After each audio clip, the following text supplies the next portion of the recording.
太子。平身。谢太子。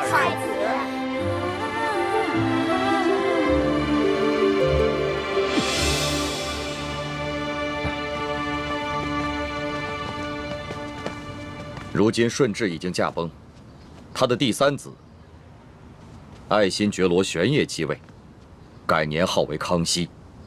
康熙只不过是一个8岁小儿，朝政实际都掌握在4位辅政大臣手中。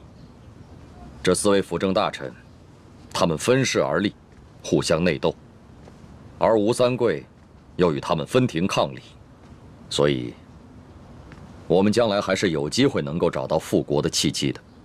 希望各位都不要气馁。那我就宣布一个先帝遗诏，为太子跟我女儿奕欢定亲。以后我大明皇室的血脉，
进行严格的培训。我们会将我们毕生所学毫无保留的都传授给你们。是。那我们以后是不是不能玩了？不能说话。哼。我负责传授你们兵法、战略战术。我来教授你们各项技能和各种兵器。我负责教你们医术，还有读古之术。我负责教你们四书五经。琴棋书画乃至天文地理，我就负责教会你们易容变声、缩骨异形等各种技艺。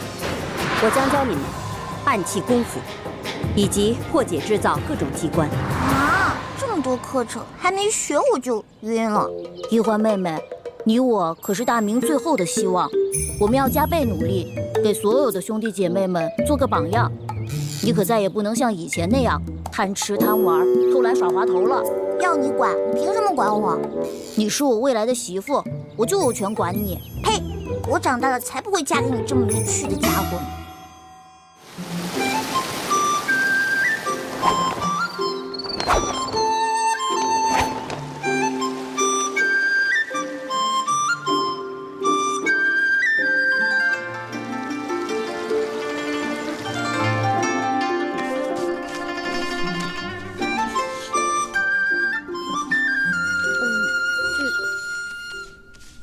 借我一下。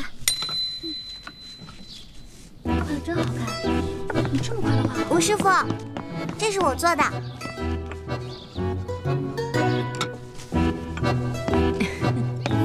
你看到我的东西了吗？那不是你做的面具吗？吴师傅，这张面具是我做的，被奕欢偷偷拿了。奕欢，他居然偷懒不肯做作业，居然偷了同学的功课来搪塞我。上课的时候，奕欢竟然还装病。奕欢这孩子呀，比其他的孩子都聪明，只要稍加努力，前途不可估量。每次都是这样，认错认得贼快，可是一掉头就外甥打灯笼，照旧。奕欢，从明天开始，别人练1个时辰的功夫，你要练2个时辰。别人做1份功课，你得做2份。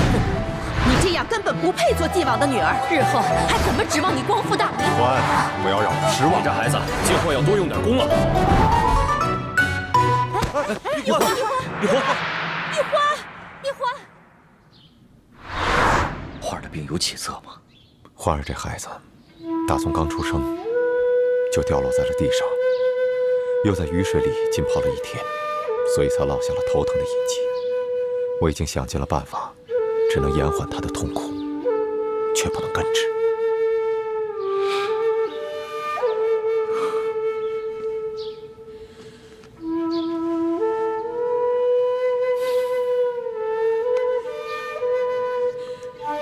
欢儿，都是我害了你。其实欢儿的病也不是不可医治，只是需要找到一种特别的药引。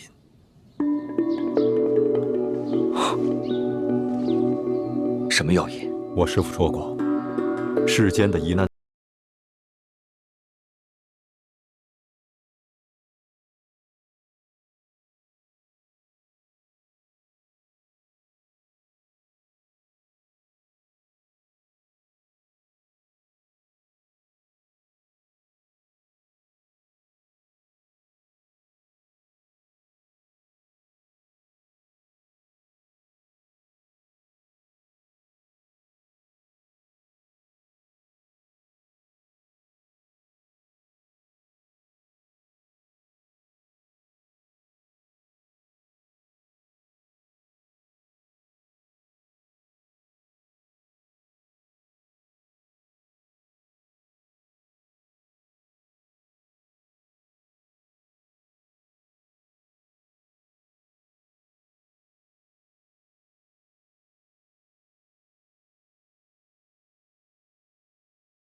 之后才可以休息。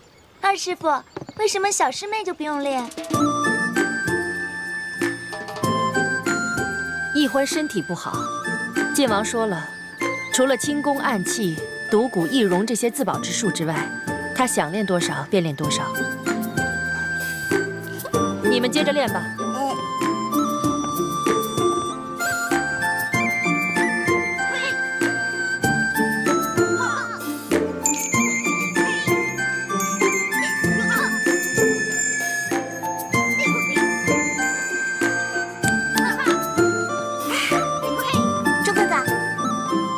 你别捣乱，雪姐姐，把你的手往前伸一点。姐姐你好棒啊！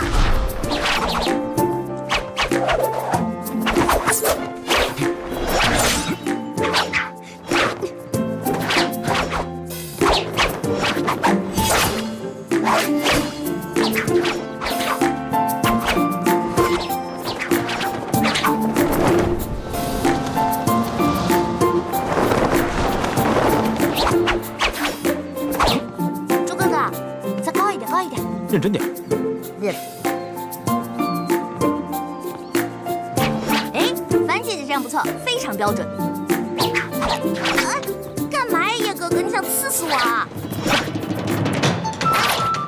我跟你说话呢。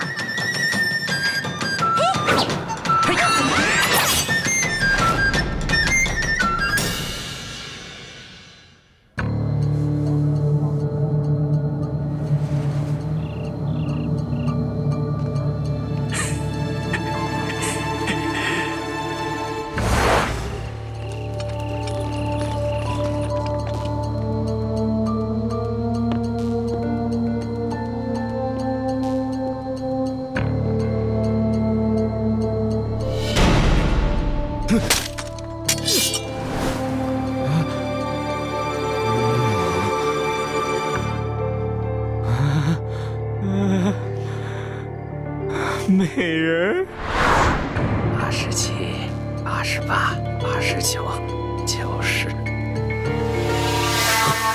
谁？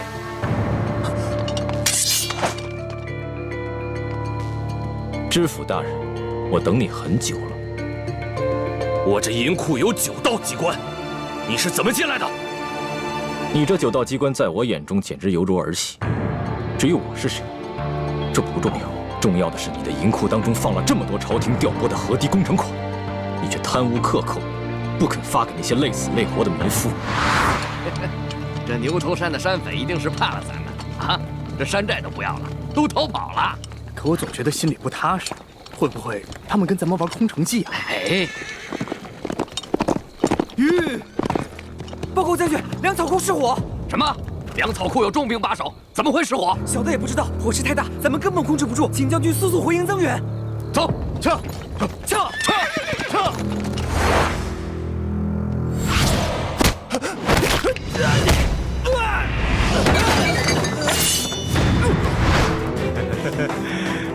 美人，把最新的军事装备图册交给我吧。好，没问题。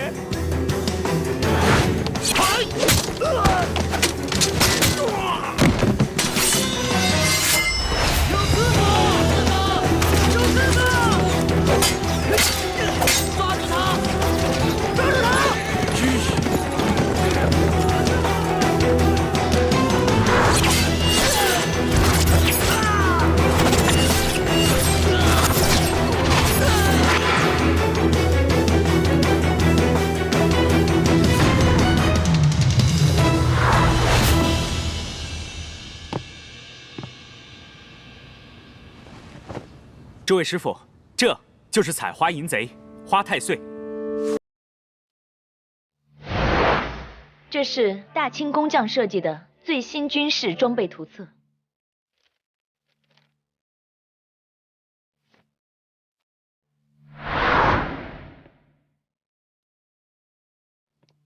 清军包围了牛头寨，牛寨主飞鸽传书求救，这是牛寨主赠送给咱们明珠谷的信物。牛寨主说了，从此以后愿听从我们明珠谷的号令。好了，现在到你这个大师兄了。诸位师傅，徒儿身为大师兄，理应给师弟师妹们做好表率，所以这次特意完成了2份作业。哦，这第1份便是诛杀川南恶霸南霸天。第2呢？这第2份作业便是惩罚同州知府徐国庆。义父，这徐国庆虽然克扣了朝廷的工程款，但罪不至死。更何况他还有9旬祖母跟7旬老母在堂，所以我只是逼他发放了克扣的工程款，砍下了一只左手，以示惩戒。很好，太子处置的十分得当。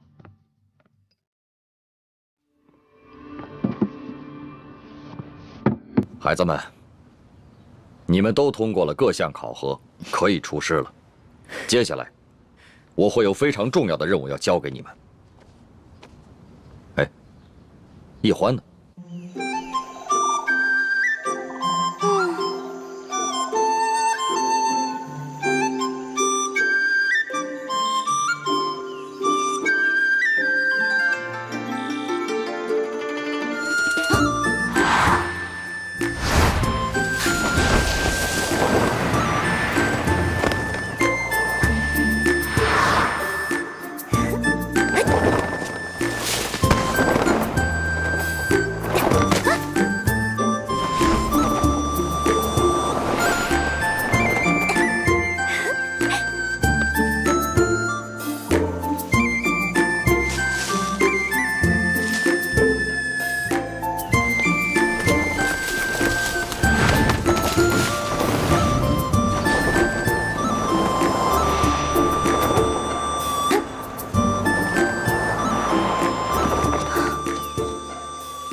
这是哪儿啊？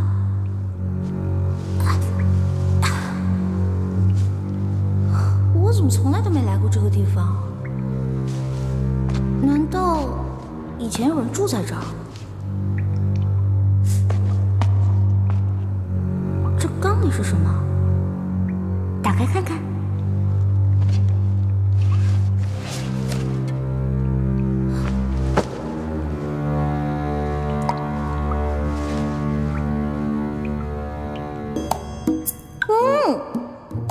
是野山葡萄酒啊，这还有野山葡萄酒呢。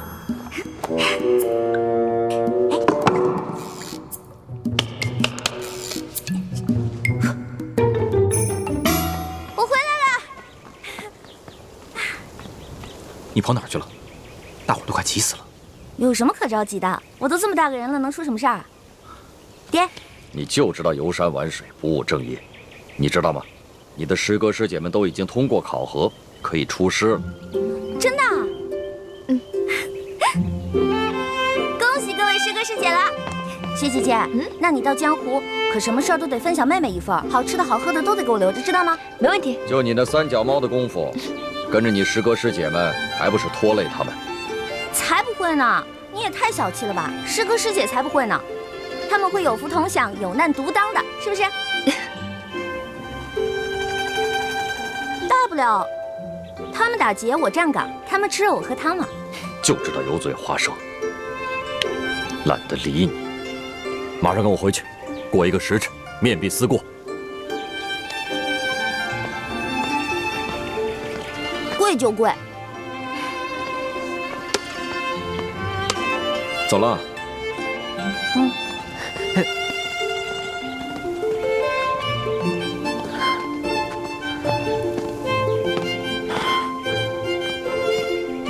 你要去山上玩了？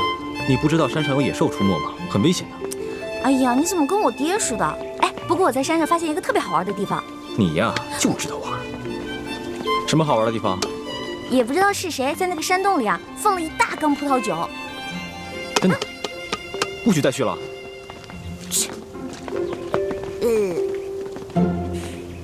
徒儿参见各位师傅。你们听着，出师之后，我要你们完成的第一个重要任务，就是寻找当年崇祯皇帝留下来的一个铜匣。这个铜匣关系到我们联盟的一个绝顶机密。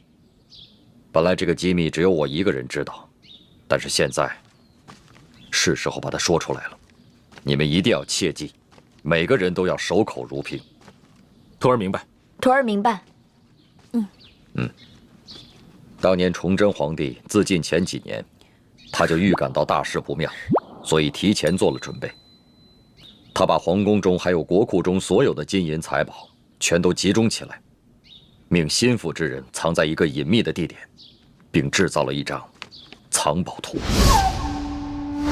藏宝图？那我们找到了，是不是就发财啦？除了这些用以光复大明的财宝，崇祯皇帝还秘密筹建了3个基地。这第一个基地现在在台湾，由延平王郑经领导；2号基地就是咱们的明珠谷，由我和谷主陈胜男来领导。这第3个基地更隐秘，连我都不知晓。崇祯皇帝把这3个基地的资料，还有派遣到全国各地潜伏的大明义士名单，制作了一本小册子。晋王，那现在这个铜匣在何处啊？清军入关以后，这个铜匣很可能落到清军手中。不过，他们不知道铜匣的秘密。当年崇祯皇帝集结了大明王朝所有能工巧匠，为这个铜匣制造了3道机关。要想打开铜匣，必须有3把金钥匙同时插入，方能打开。如果金钥匙不齐全，想要强行打开铜匣，就会触动铜匣的机关，那么藏宝图和名册将会被损毁。那这3把金钥匙，这3号金钥匙上面有翡翠饰物，是在台湾延平王郑经手中。这第2号金钥匙上有玛瑙饰物，本来是张献忠所得，后来落到了我的手上。这第1号金钥匙上有白玉饰物，当年由永历帝亲藏。当年我父皇被吴三桂所弑，那1号金钥匙应该落在了吴三桂的手中，只是不知道是否交给了清廷。此番你们出谷，有2项重要任务：第一是想尽一切办法找到铜匣和金钥匙；第2就是联系天下义士，挑起鳌拜跟康熙之间的矛盾，引发清廷内乱。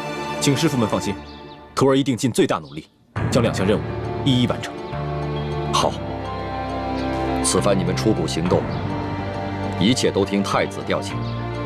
太子，你就不要再用真实身份朱慈轩，而是用化名李建清。大家也不要叫他太子，而称他为大师兄，明白吗？记住了。记住了。2项任务都要先去京城，你们回去收拾一下，明天一早就出发。去京城啊？太好了！从小到大我就知道京城是全国最繁华的地方，带我去吧。你不能去。为什么？你平时不学无术，吊儿郎当的，武功暗器、奇门八卦、18般武艺，样样稀松。所以你继续留下来，跟你的师弟师妹们继续学习练功。这不公平！哎呀，爹，你就让我去吧，我在谷里闷得快要烦死了。我跟猪哥哥、雪姐姐一起完成任务，行不行啊？是啊，大师傅，您就让一欢跟我们一起去吧。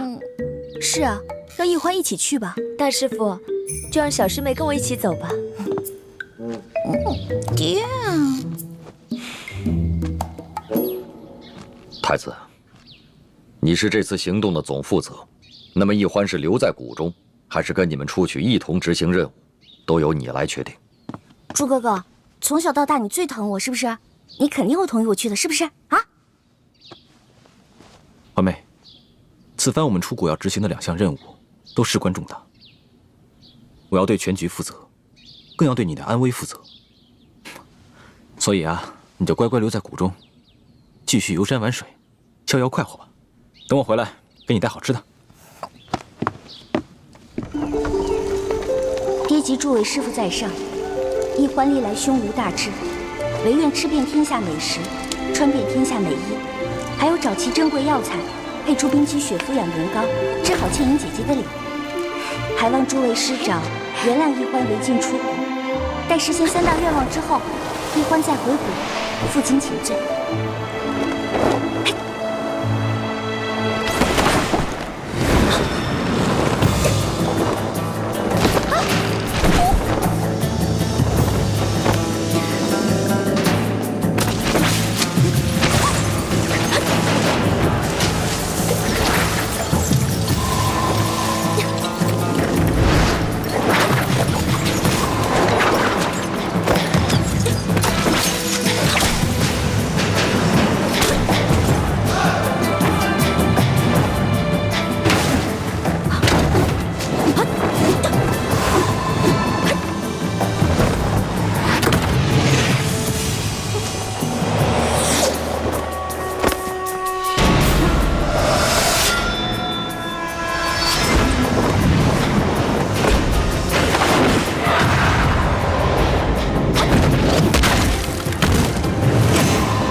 常常夸耀这个机关有多难多难，还不是被我2、3下就搞定了？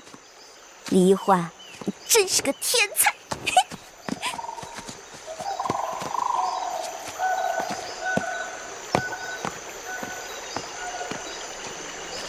范先生，你立刻飞鸽传书给太子他们，告诉他们，一欢已经出谷，让他们务必保护好一欢。既然晋王担心公主的安全，为何还要故意简化机关，放她出谷呢？唉，晋王，7年前，当时我逼不得已，就自作主张，就把公主跟你儿子给调包了。7年前，我亲手射杀的女儿，竟然是我大明朝最后一个公主。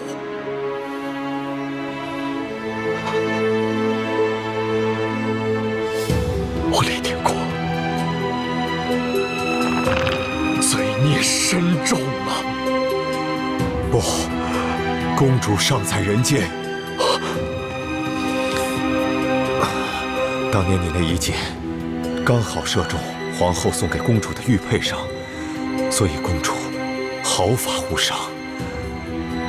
这些年，我一直带着她隐居在明珠谷。现在远在台湾的太子，对我们大明的志士们来说，是极大的鼓舞。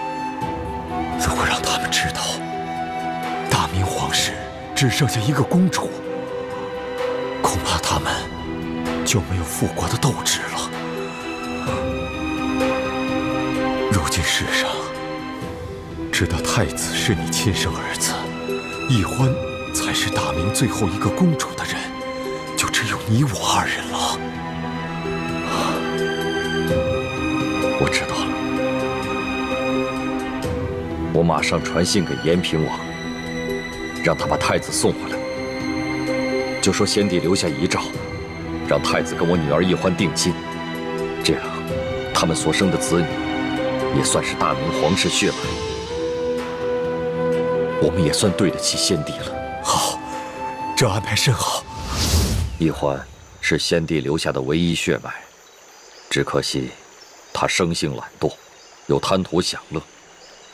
若一味保护，不让他历练，先帝在九泉之下也不会瞑目的。晋王真是用心良苦，但愿他此次京城之行能有所长进。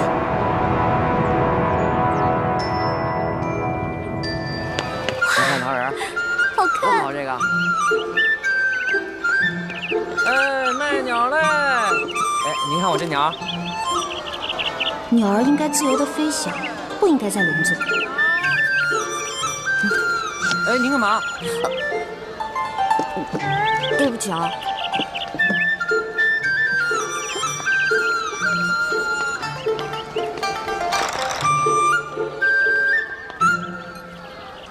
师傅们都说清甜无道，民不聊生，可为什么京城又如此繁华呢？难道是师傅们久未出国，已经不知道这个世界变了吗？让开，让开，让开，让开，让开，让。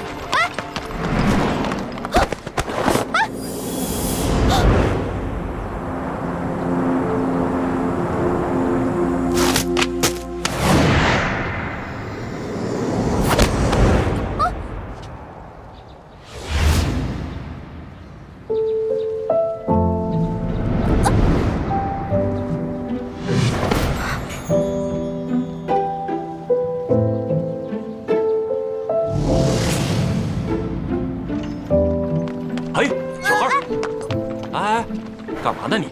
啊？对不起啊。不妨事。是，少爷。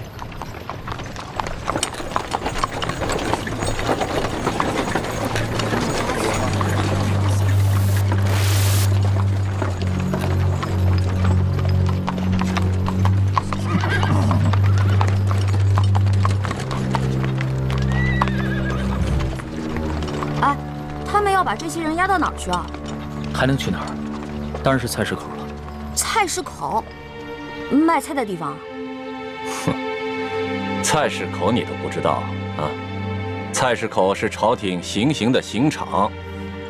那他们犯了什么罪啊？那车上还有婴儿呢，也要被砍头啊？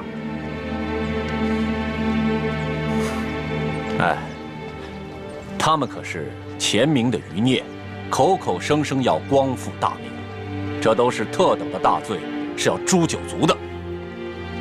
当今皇上这么残暴，诛九族，怪不得这些人要光复大明。我说臭小子，你胡说什么呢？啊，你信不信我？哎，这位小兄弟，不过随便说说，不妨事。是。小兄弟，听你的口音，不像是京城人吧？第一次来。来京探亲访友的？算是吧，主要我想看看紫禁城长什么样，再吃点京城的美食。如果有机会能看到皇上长什么样就好了。要瞧紫禁城容易啊，远远的看一眼也就是了。要吃京城的特色美食，京城第一酒楼一定能包你满意。但是皇上身居大内，可不是你想瞧就能瞧见的。瞧不见就算了呗，我也只是好奇而已。哎，你们说那暴君是不是长得青面獠牙，极其恐怖啊？你胡说什么呢？啊，你又没见过皇上，凭什么说皇上长得青面獠牙？还诅咒说皇上是什么暴君？你找死啊！本来就是，我虽然没看见过皇上，可他动不动就株连九族，连生下的婴儿都不放过，不是暴君是什么呀？你要再敢胡说，我就把你……可我听说，当今圣上年少，虽然早已亲政，可朝政依然把持在辅政大臣鳌拜的手中。你说的暴政，可不关康熙皇帝的事儿啊。你说的这些啊，我都听不懂，但我只知道，皇上贵为天子，就要为老百姓负责，既已亲政，还让鳌拜为所欲为。我看啊，他不是暴君，那也是个昏君。你要再敢胡说，我立刻……他说的对，任由朝政把持在他人手中，不是暴君，也是昏君。乔的那把扇子很是名贵，我还是不要招惹这种人为妙。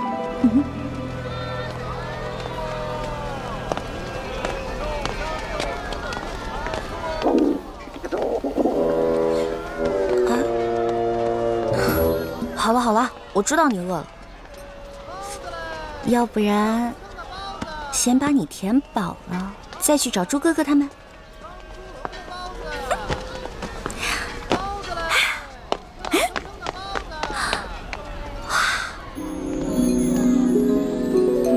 这难道就是刚才那位富家少爷说的京城第一酒楼？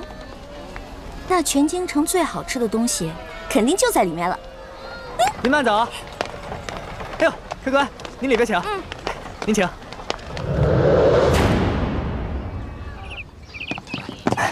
客官。来，客官，您坐这儿。我要坐那儿。哎，我要看着京城最好的风景。就这样。客官，您一个人犯得着用那么大的桌子吗？要不咱换换？我一个人怎么了？我能吃4个人的量。去，给我拿菜单。哎。哇。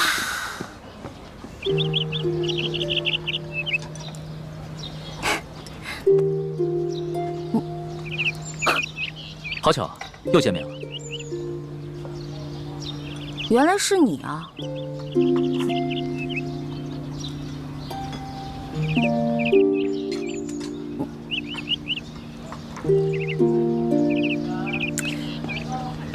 哎，这位大哥，你干嘛总盯着我看啊？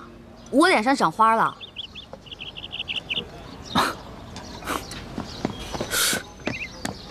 客官。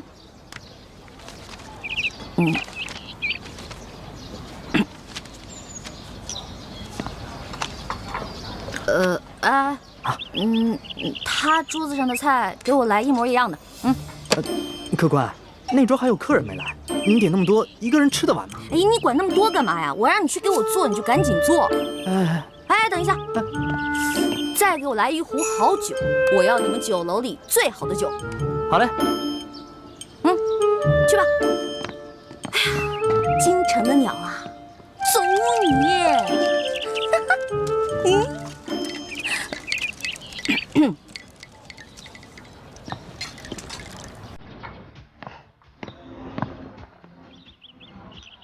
我说这位大哥，干嘛一直瞪着我看啊？还瞪我是吧？行，今天你瞪我，那我就瞪你，看谁瞪得过谁。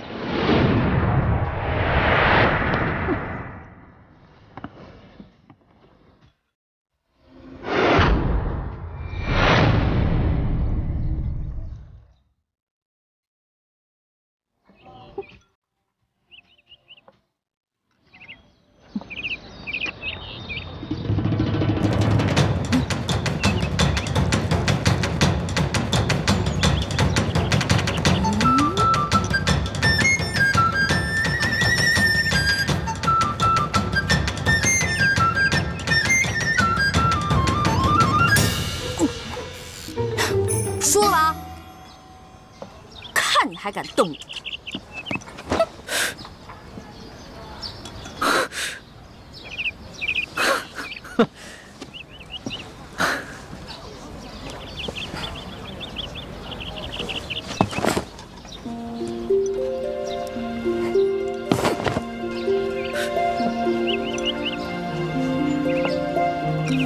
无赖！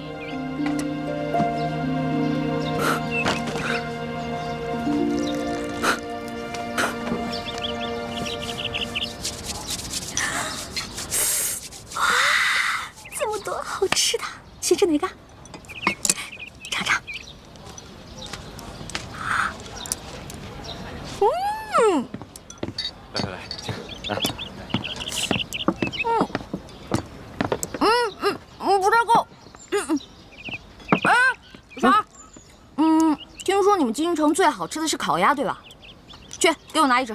客官，您点的这桌菜，足够4、5个壮汉吃了。烤鸭你吃得完？什么意思啊？怕我吃不起是不是？我有的是钱。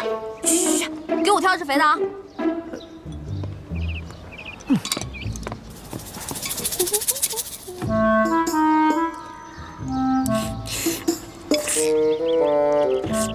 客官，烤鸭。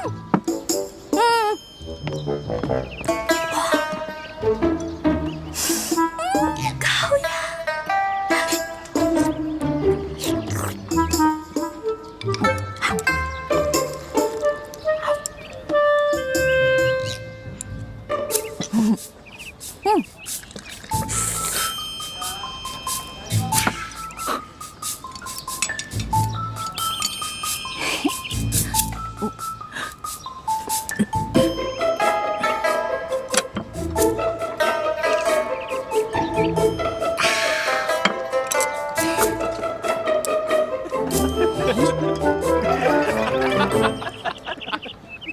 你看他那吃相，没见过吃相来，你们看，你看，笑什么呢？就笑你怎么了？长得跟个姑娘似的，吃起饭来跟头牛一样。我花你们家钱了，穿你们家衣服了，吃你们家饭了。看不出来，你不仅食量大，脾气也挺大的呀。今儿我就替你父母好好教训教训你，改给你的臭毛病，不然以后可娶不着媳妇儿。想教训我，小爷请你们吃鸭肉。不。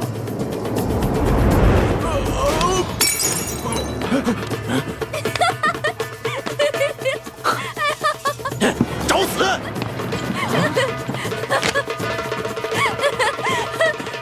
哎，挡横是吧？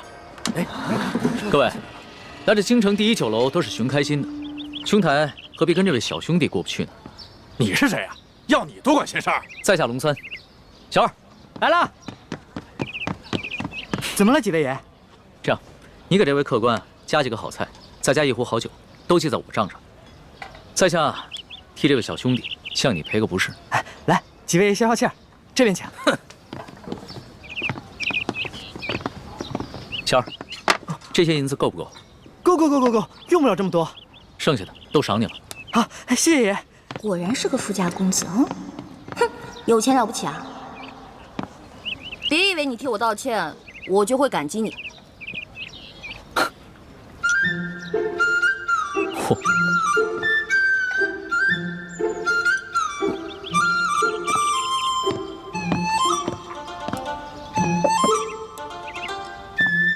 小兄弟，看你那么喜欢吃美食，这个呢，是我自家带过来的糕点，外面吃不到的，赏脸一品吧。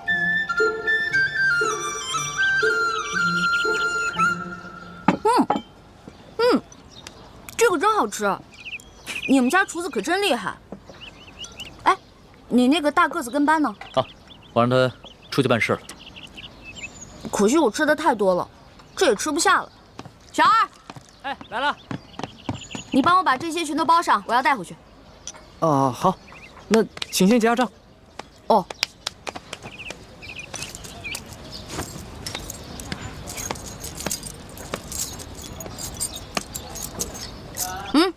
不用找了，这不够啊！这可是整整1吊钱啊！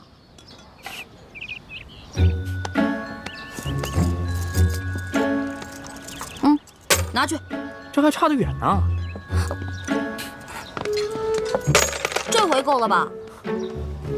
只够个零头。这么多钱只够个零头？你这京城第一酒楼的菜也太贵了吧？这些钱都是我跟我兄弟姐妹1年的利钱呢。这儿可是京城第一酒楼，可不是你们乡下的草棚子小饭馆。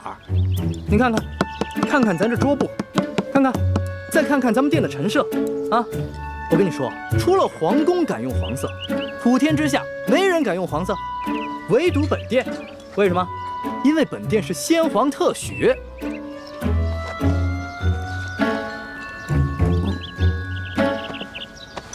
啊，这样吧，这顿饭钱我来出了。哎，且慢。虽然我知道你比我有钱，但是我也知道，无功不受禄。这样吧，我能不能先欠着，等我哥哥来了以后再付给你？可以啊，但是把你刚才掏的那块玉压在本店。带着这块玉赶回客栈，晚上会有别的叔叔接你回明珠谷。义父，你要去哪儿啊？我要跟你在一起。义父要为刚刚被绞死的那几个人收尸，这件事情太危险，你不能跟着我。那些被绞死的人跟咱们有什么关系啊？义父为什么要去给他们收尸？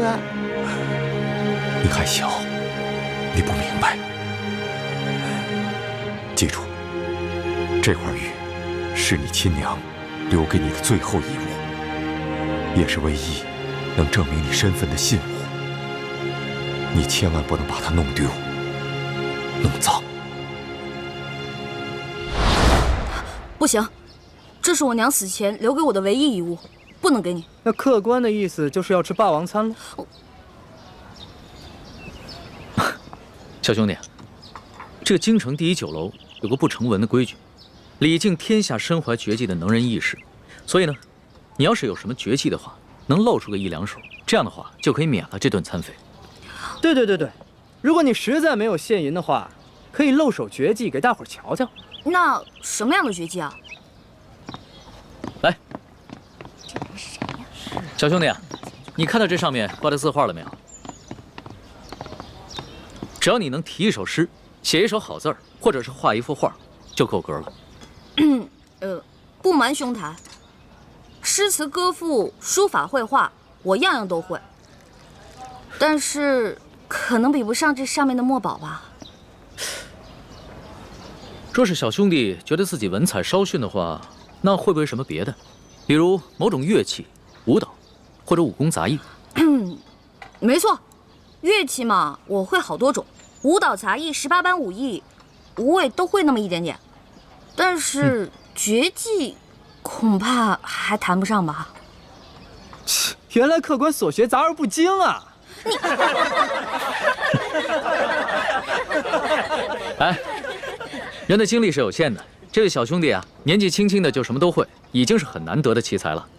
这样吧，小兄弟，你就挑你最精湛的技艺来露一手，看看是否合格。若是不够格的话，我来给你做担保，等你找到你哥哥再来结账不迟。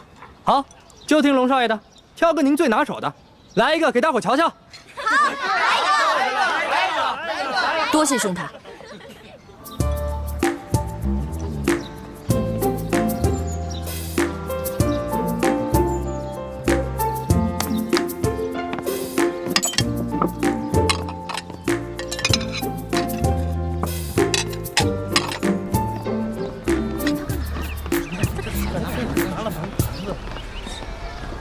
他要干嘛呀？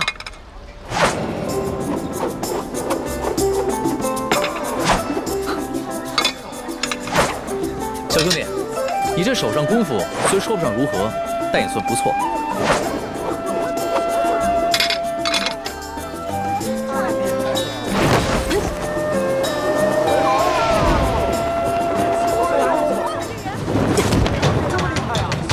好，原来小兄弟最擅长的是轻功啊！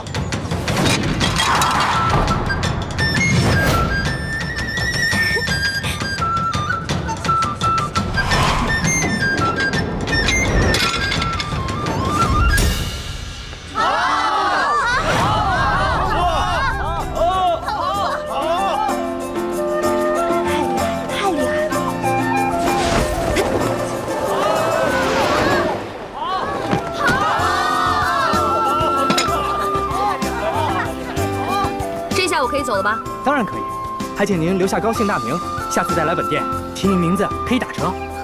姓名就不必了，朱门酒肉臭，路有冻死骨。你这京城第一酒楼的一顿饭，够我跟我兄弟姐妹过1年了。先撤了。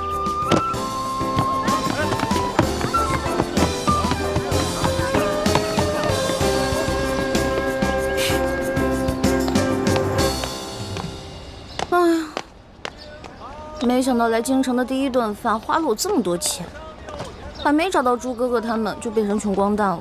要是再找不到猪哥哥的话，那我就要露宿街头了。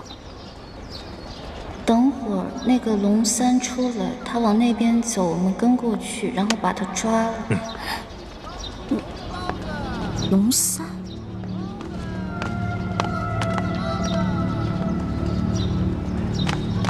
哎，兄台，我这样追上你呢。哎，兄台，喂，我，哎，小兄弟，不要问。刚才我看到几个江湖人士在打手语，他们好像要对你下手。不会吧？我平时极少出门，没有什么仇家。你当然是没什么仇家了，但是你爹娘没有教育过你吗？出门财不可外露，估计啊是盯上你的钱了。我这个样子很有钱吗？一看你就是一个不经常出府的大少爷了，没什么江湖经验。你啊，虽然穿了一件普通的绸衫，但是你手上那个玉扳指，还有你的帽子跟腰带上镶嵌的美玉，都是极品兵种。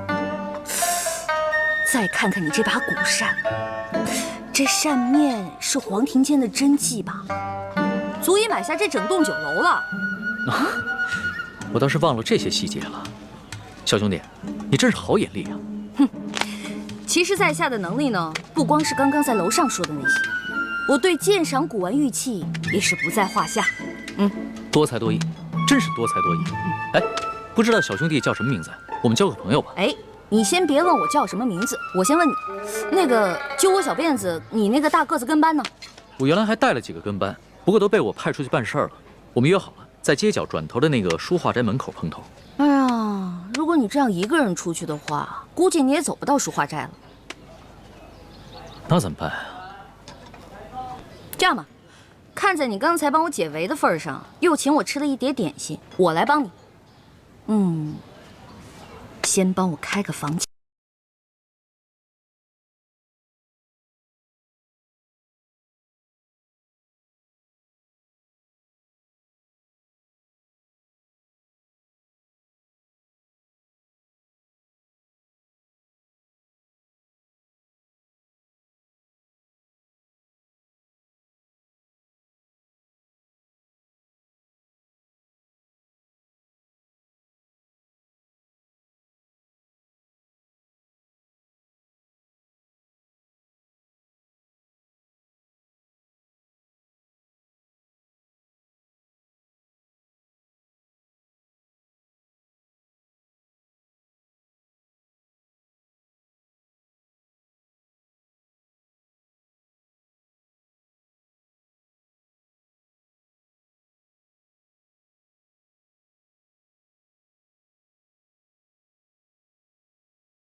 意思啊？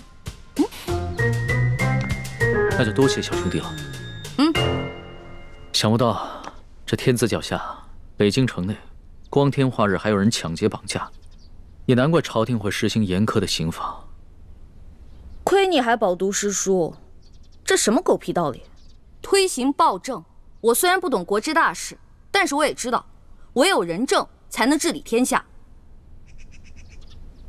还愣着干什么呀？赶紧去换衣服呀！哦。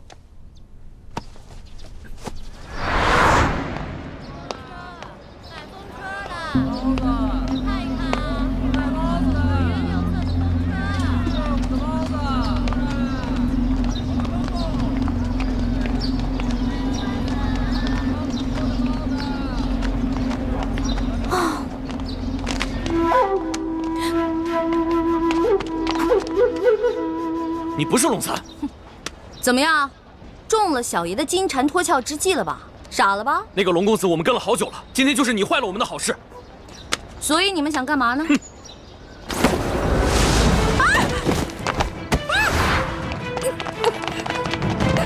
快！完了完了，这下惨了！龙三啊，我不过吃了你一碟点心，却要把一条命赔给你了。你肯定会误会我顺走了你的财物，在背后骂我见利忘义、不讲信用。哎呦，真的是冤枉死我了！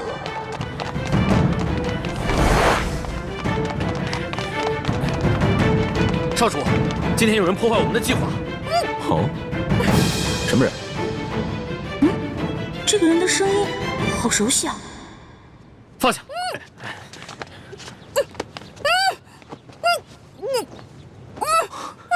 欢妹，怎么是你啊？把绳子解开！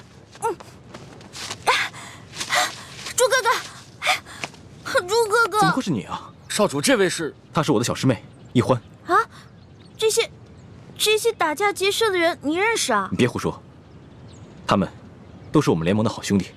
一欢姑娘，刚才真是多有得罪，没想到我们居然是大水冲了龙王庙。你们为什么要劫那个龙三啊？京城的达官贵人们都爱去那第一酒楼，所以我们在酒楼当中也安插了眼线，方便我们打探消息。这几天来，我们发现那个龙公子经常出现在第一酒楼，暗中查访各种民间消息，行迹可疑，出手又非常阔绰，所以我们打算绑了他，盘问盘问，顺便从他身上捞点钱财，用作咱们联盟的活动经费。没想到啊，却让你给破坏了。哎呦，实在不好意思啊，各位，我不知道你们是自己人，我还以为他们是绑架良民的土匪呢。我一大早就接到师傅们的飞鸽传书，说你也来了京城，让我务必保护好你。我正想着怎么才能找到你，没想到我们竟以这种方式见面了。这家慈航药铺是咱们联盟在京城的据点之一，掌柜的还有店里的伙计都是咱们联盟中的兄弟。我现在的身份是这家店里新聘的坐堂郎中。你给我记住了，以后在外人面前要叫我李建清李先生，不许再叫我朱哥哥了。知道啦。哎，朱哥哥，叶哥哥、雪姐姐、樊姐姐呢？他们都出去执行任务了。哦，我呢，在指挥兄弟们绑架龙三儿。没想到却歪打正着碰上了你。对了，你为什么要帮龙三儿啊？这个嘛，我先进去换件衣服，出来再跟你说。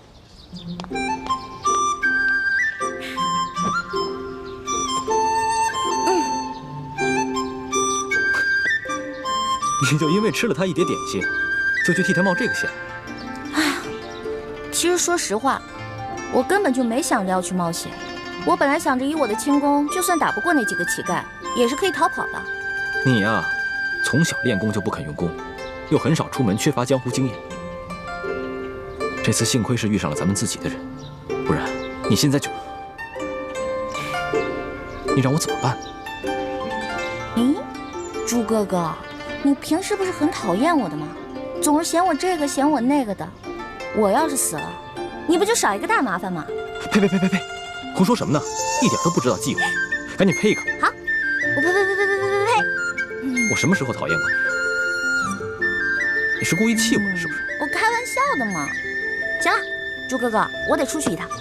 不行，不告诉我你去哪儿，别想出这个门。万一出事了怎么办？放心吧，这次我不会再出事儿了。我只是想把这个东西当面还给龙三。这个龙三身份很可疑，你要多留一个心眼。见到他，仔细打探一下他的底细。知道啦，朱哥哥，走了。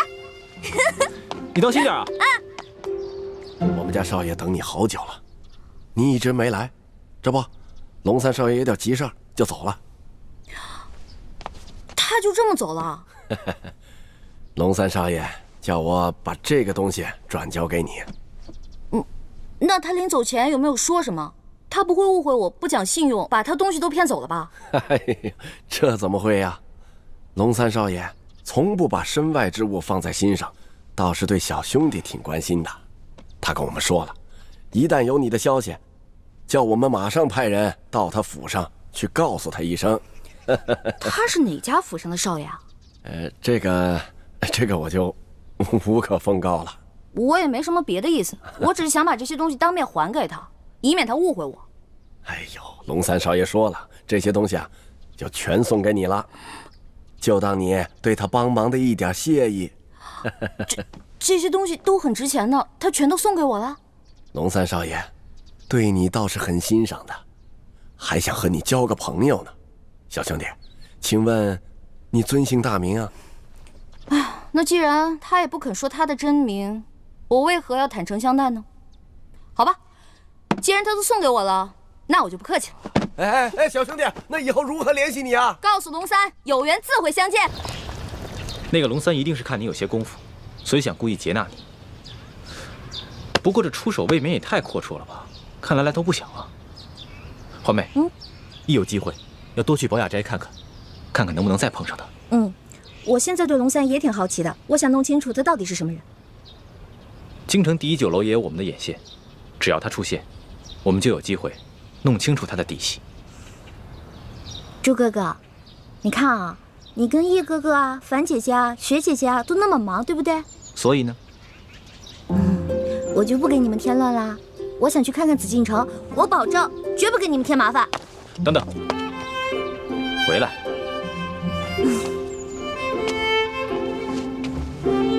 别搞得跟三脚猫似的，一点都不知道分寸。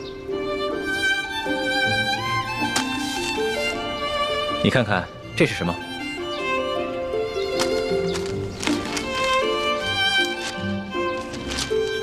我知道你想去紫禁城，我陪你去。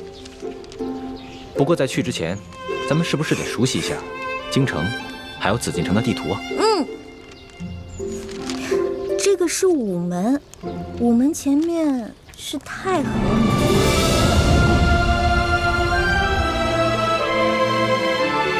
哇，这就是皇上住的地方啊，看着好气派啊！是啊，这就是紫禁城。这里本该是我的家，可现在却成了别人的家。环妹，总有一天，我要重新入住紫禁城，然后昭告天下，封你做我的皇后，让你坐上凤辇，风风光光的入住这紫禁城。我才不要当什么皇后呢，我又不想住在这紫禁城里。这个紫禁城啊，一看就是用黄金造的大金笼子，有什么好的呀？我才不稀罕。你难道不想母仪天下吗？我为什么要母仪天下呀？我的人生有3大志愿，一呢是吃遍天下所有的美食，2是穿遍天下所有的美衣。这第3个嘛，我希望赶紧治好倩影姐姐脸上的伤。环妹，你是大明晋王的女儿，又是我未来的太子妃，怎么可以这么胸无大志呢？哎呀，我跟你说实话吧，我才不想当什么太子妃呢。这话不敢跟爹跟师傅说，我也只能偷偷跟你说了。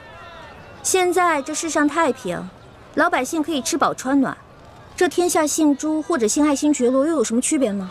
师傅为什么一直想要光复大明啊？你怎么能说出这么大逆不道的话呢？看，你生气了还？这话我不敢跟师傅他们说，只敢跟你说。如果你要是生气的话，好吧，以后我就骗你，我说好听的话哄你，可以了吧？算了，虽然我有点生气，但我还是只想听你说真话。我就知道你不会生我气的。光复大明，为我朱氏报仇，本来就是我的责任。你不过是一个心思单纯的女孩子，我不该苛责于你。朱哥哥，你现在赶紧回药铺吧，我还想再去庙会逛逛。我先走了。哎，你自己小心点，千万别在这事。哎呀，知道了知道了。你怎么比师傅跟爹加在一起还唠叨？走了。热红灯了，汤面。好香啊，好想再进去吃一顿。可惜这天下第一酒楼的菜价真是太贵了，根本吃不起。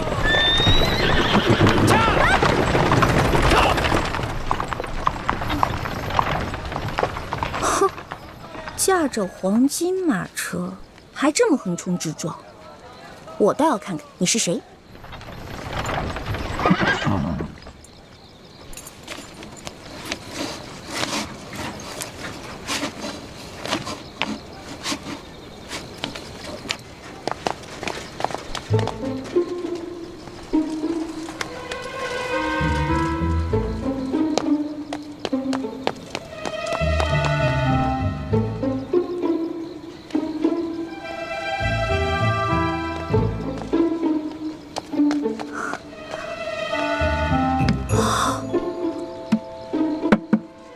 哇，真金的呀！这车主也太有钱了吧！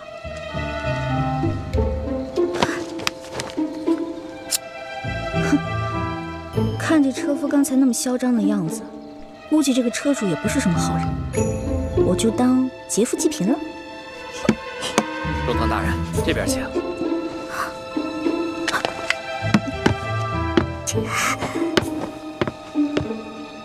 中堂大人，请上车。大人慢点。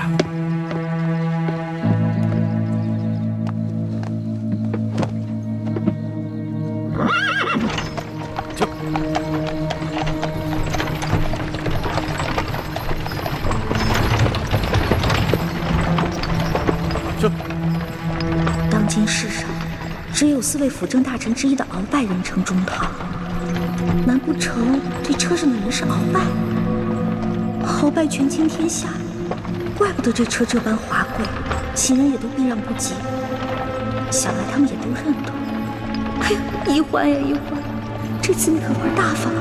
这鳌拜可是大清第一勇士，要是被他发现你这个小毛贼，你这小命可就不保了。救苦救难的观世音菩萨，你可一定要保佑我。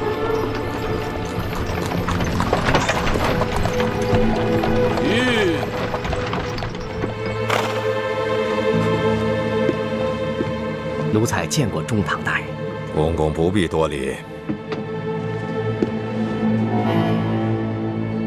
宫中一切可都好吗？一切尽在中堂大人的掌控之中。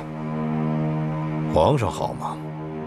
皇上现在每天还是跟一些小伙伴们摔跤玩耍，无心朝政。他那都是故意做给老夫看的吧？当年顺治爷临终托孤的情景，老夫至今难忘啊！只可惜这个小皇帝翅膀眼看着就硬了，有点看我等老臣不顺眼了。其实，皇上还是很念旧情的。帝王天子，有谁是心慈手软、真念旧情的？翅膀硬了，总是要飞的。你还是继续给皇上进补吧，每日1盅大补汤，你一定要看着皇上服下去。奴才明白，奴才一定尽心伺候皇上。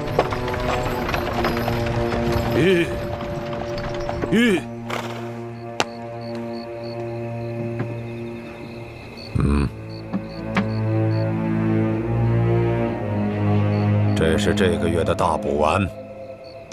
多谢中堂大人。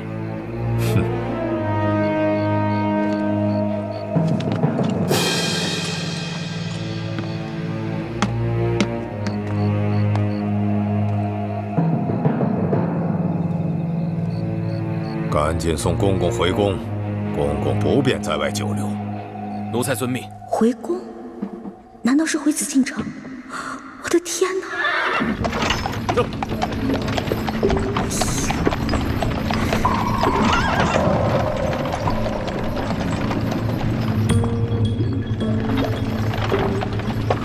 看来马车已经进了紫禁城。今天白天只看了紫禁城外的样子，不知道里面是什么样子。这马车等会儿肯定要出宫回鳌拜府。我是继续躲在马车上等出宫呢，还是找机会留在皇宫啊？好难得有机会进了皇宫，我要是不观光一下就离开，会不会太可惜了？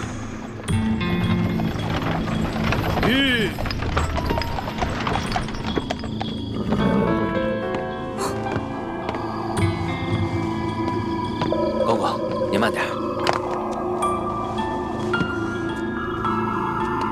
公公，这儿有没有方便的地方？这一路可把我憋死了。这宫里的路不好找，还是咱家带你去吧。哟，那有劳公公了。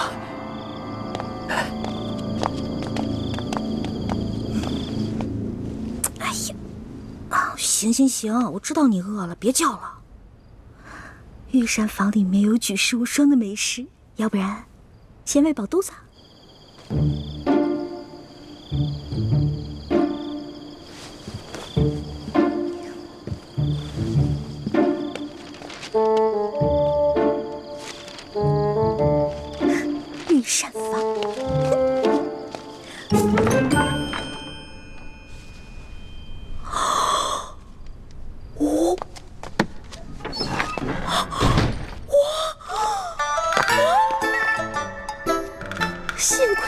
给了我这张地图。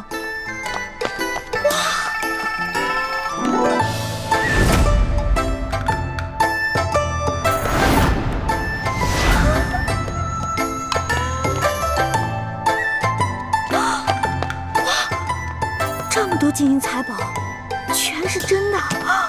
上了鳌拜的车，反而因祸得福了。我得把这些金银盘子全都带走，带到明珠谷，给我的姐妹们。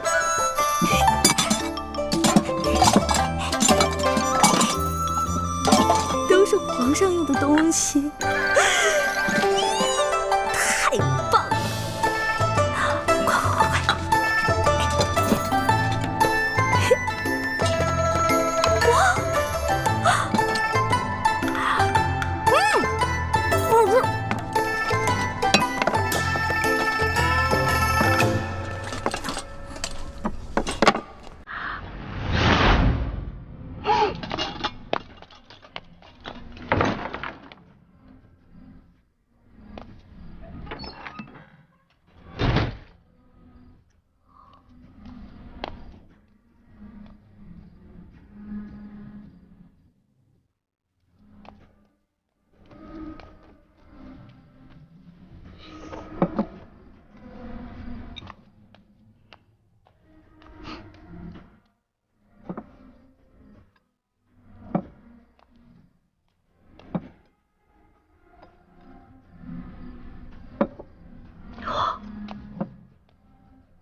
行了，你还要都拿走啊？是你啊？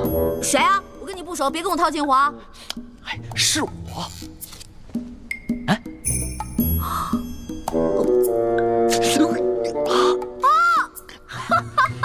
是你呀！是不是在里面？啊，我记起来了，我记起来了。嘘啊，嘘，我们换个地方说。走。哎，我的东西，我的东西。啊。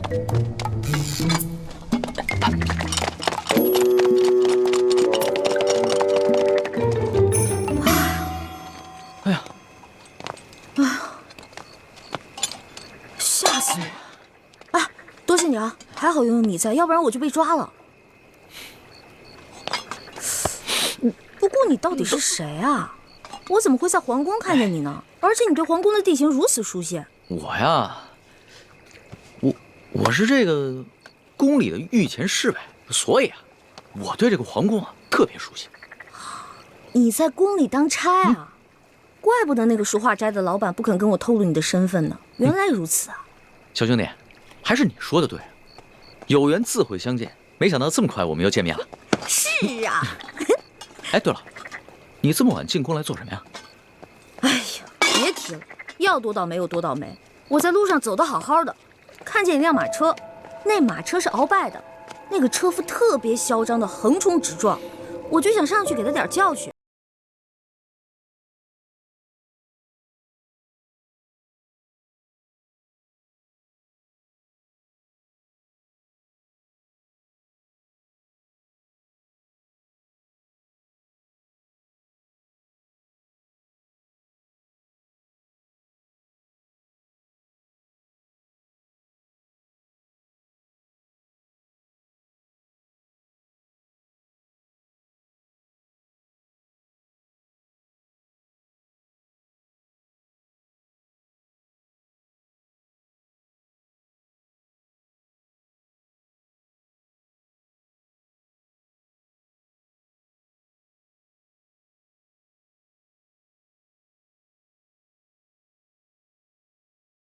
奸细，但没有想到他居然如此放肆，胆敢公然勾结内奸，真是不把皇上放在眼里。还是小皇帝无能呗，这拉屎的呀，居然被吃屎的欺负。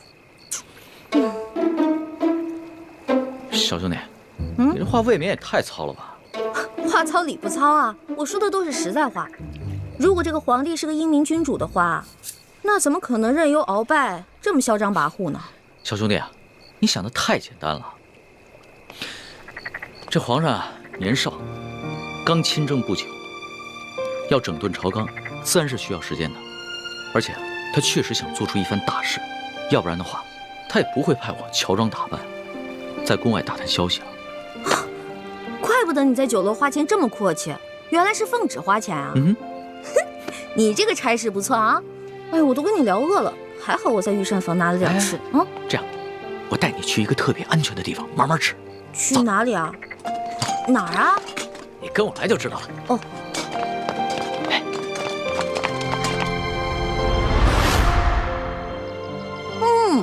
可是这御厨做的就是不一样，不光做的好看，吃着也香哈。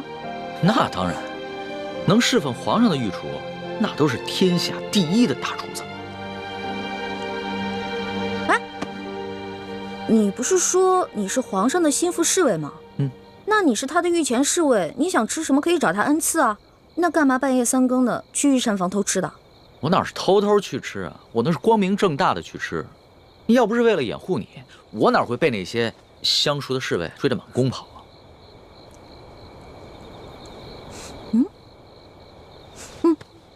怎么？不对啊，这2种糕里面掺了不同的香料，会使人慢性中毒的。中毒？你别开玩笑了，怎么可能呢？这些糕点是皇上最喜欢吃的，而且皇上平时进膳的时候，都是有专门的人用银针试过的，也有专门的人试吃，怎么可能会有毒呢？真的，这里边的香料性热，而这个糕点里面的香料性凉，2种单独食用不会中毒，但是混在一起长期食用就会使人中毒，并且可以使人心智受损。你没开玩笑啊？干嘛？别动，我来给你把把脉。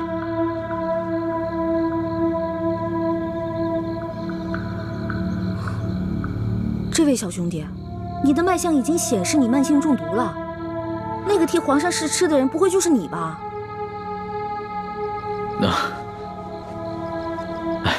实不相瞒，其实呢是皇上和我最近都感觉到身体不适，所以呢特意让我来御膳房求证一下。原本呢我是不相信宫里的太医，所以想取几样食材拿到外面去给宫外的名医看看。一开始见到你在那儿的时候，我以为啊你是下毒的人，派来毁灭证据的。后来看到你毫无顾忌的大吃大喝，然后又跟我说了这些话，到现在我才相信你。遇到本李大侠李易欢算你运气，知道吗？李易欢，姓李名易欢，这名字挺好听的。那当然了，我不仅名字好听，还会识毒，并且还会解毒呢。那我和皇上的毒能解吗？哎呀，你和皇上的毒嘛，解是可以解，不过这药材配起来比较难，而且这药材价格不菲啊。钱不是问题，你想要多少，我给你多少。好，3日以后在第1酒楼，我带着解药，你把药钱给我。这个药钱嘛，10两黄金。没问题，我看也不必等到3日以后。我这边御班制肯定不止10两黄金，你先拿去吧。哇，果然是个好扳指啊！你就这么把扳指给我了？你也不怕我骗你？我相信你，虽然我们2个相识不过1日，但是我能看得出来，你是一个有本事的人。只要是有本事的人，都不会因为钱财而背信弃义的。有眼光。我是个有本事的人，我的本事不光这些，还有很多呢。以后有机会慢慢让你见识啊。好啊。不过呢，刚才在御膳房咱们2个交手的时候，我发现你的武功啊，其实比我好不到哪儿去啊。没本事的人才会靠蛮力，像我们这种有本事的人是靠这里，知道吗？再说了，我就是一个江湖小贼，我这点本事也足够了。但是你是御前侍卫啊，那你这3脚猫的功夫怎么当的御前侍卫？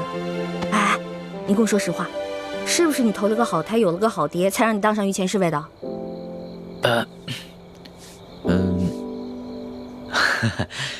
实不相瞒，我确实是投了个好胎，有个好爹。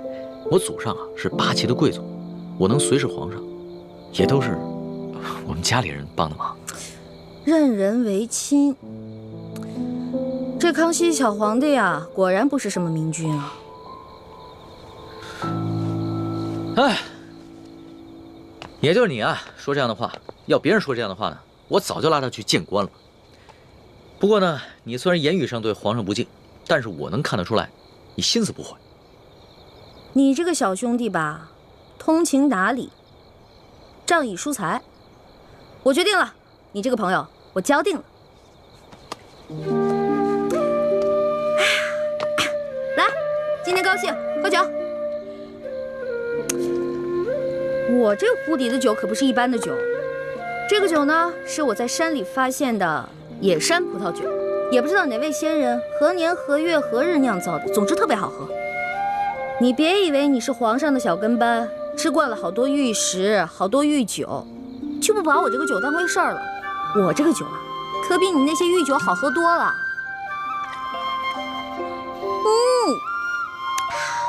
爽，尝尝。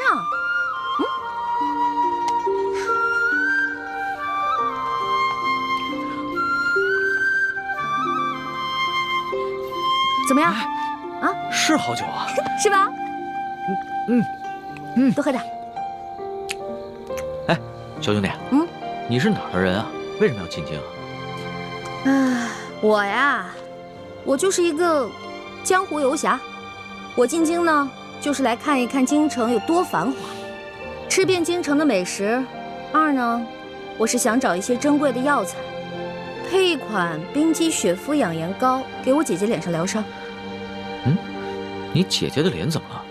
哎呀，别提了，一说到这事儿吧，我就特别内疚。小的时候啊，我背着大人，拉着我姐姐去山里玩。哎，妹妹，咱们回去吧。平日里师傅们都不让咱们上山玩，说山里有野兽，那是他们吓唬咱们呢。走吧。哎呀，走啦！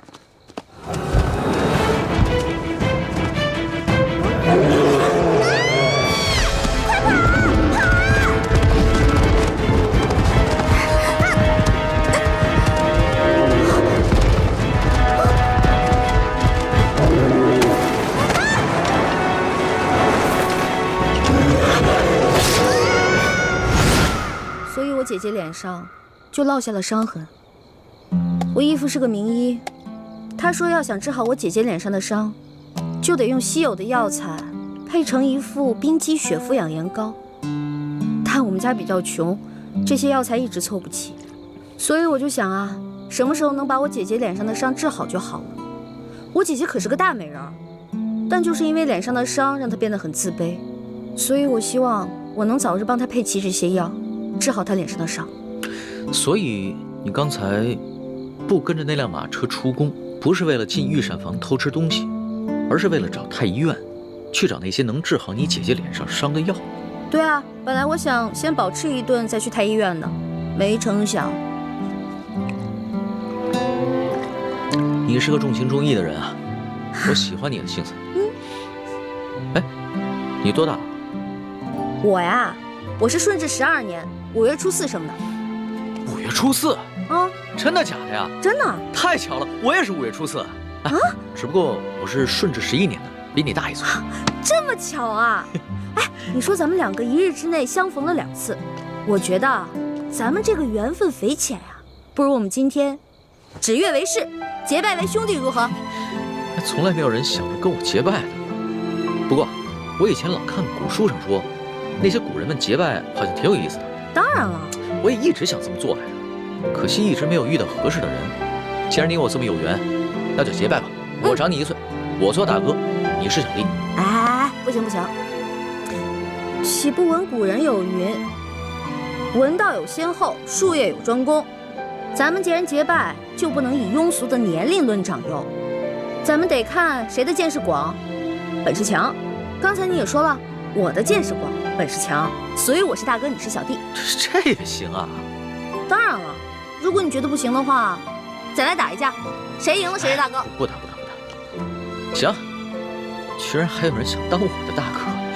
行，你是大哥，我是小弟，好了吧？嗯。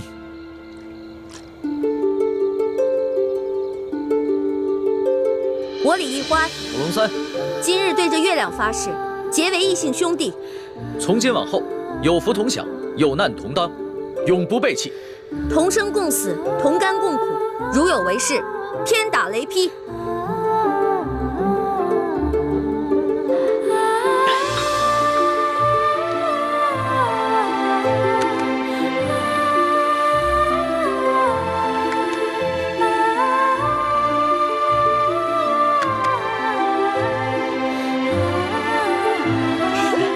大哥请，小弟请。